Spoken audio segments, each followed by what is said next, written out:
পাচারের সময় একদিনে ১৬ রোহিঙ্গা আটক হওয়ায় আবারও আলোচনায় চট্টগ্রাম শাহ আমানত বিমানবন্দর। সংশ্লিষ্টরা বলছেন, সম্প্রতি ওমরা হজ ভিসা নিয়ে সক্রিয় পাচারকারীরা।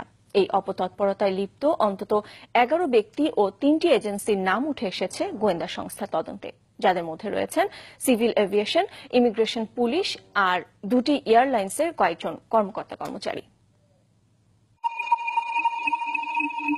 ২০১৪ সালের এপ্রিল চ্যানেল 24 এর অনুসন্ধানে বেরিয়ে আসে চট্টগ্রাম বিমানবন্দর দিয়ে ওমরা হজযাত্রীর আড়ালে রোহিঙ্গা পাচারের ঘটনা, যা প্রচারের পর সৃষ্টি হয় তোলপাড়।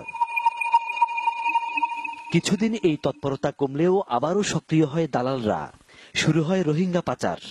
সংশ্লিষ্টরা জানান, মাঝে ওমরা ভিসা বন্ধ থাকায় ইরাক, লিবিয়া, সিরিয়া সহ কয়েকটি দেশে মানব পাচার বেড়ে যায়।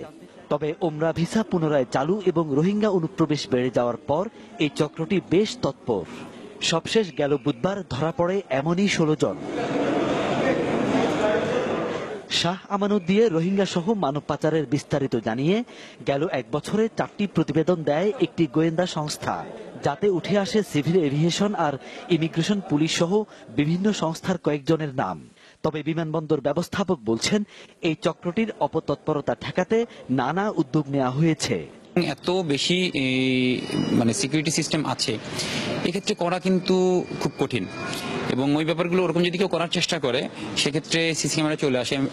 এর আগে আমরা কোনো খুব ছোট ছোট কিছু ব্যাপার নিয়ে কাজ করতে গিয়ে দেখেছি কেউ কেউ চেষ্টা করছে। অভিযোগ রয়েছে, বিদেশ যাবার আগে নাগরিকত্ব সনদ, জাতীয় পরিচয়পত্র আর পাসপোর্ট পেতে রোহিঙ্গাদের সহায়তা করছে স্থানীয় একটি চক্র। চেয়ারম্যান মেম্বারদের সাথে তাদের একটা ভালো সম্পর্ক তারা করেছে, করে তারা সিটিজেনশিপ নেওয়ার জন্য তারা যে জিনিসটা করছে, আপনার ইউনিয়ন পরিষদের সার্টিফিকেট তারা নিচ্ছে। ভোটার থেকে শুরু করে দেশের বাইরে যাওয়া পর্যন্ত এখানে একটা আমি মনে করি এখানে একটা চক্র কিন্তু আছে, যেটাকে আমরা বলবো দুষ্ট চক্র। রোহিঙ্গা সহ মানব পাচার ঠেকাতে সরকারের বিভিন্ন সংস্থার নজরদারির পাশাপাশি জনসচেতনতা বাড়ানোর তাগিদ সংশ্লিষ্টদের। আপনার বাড়ি কোন জায়গায়? ফখরুল ইসলাম, চ্যানেল 24, চট্টগ্রাম।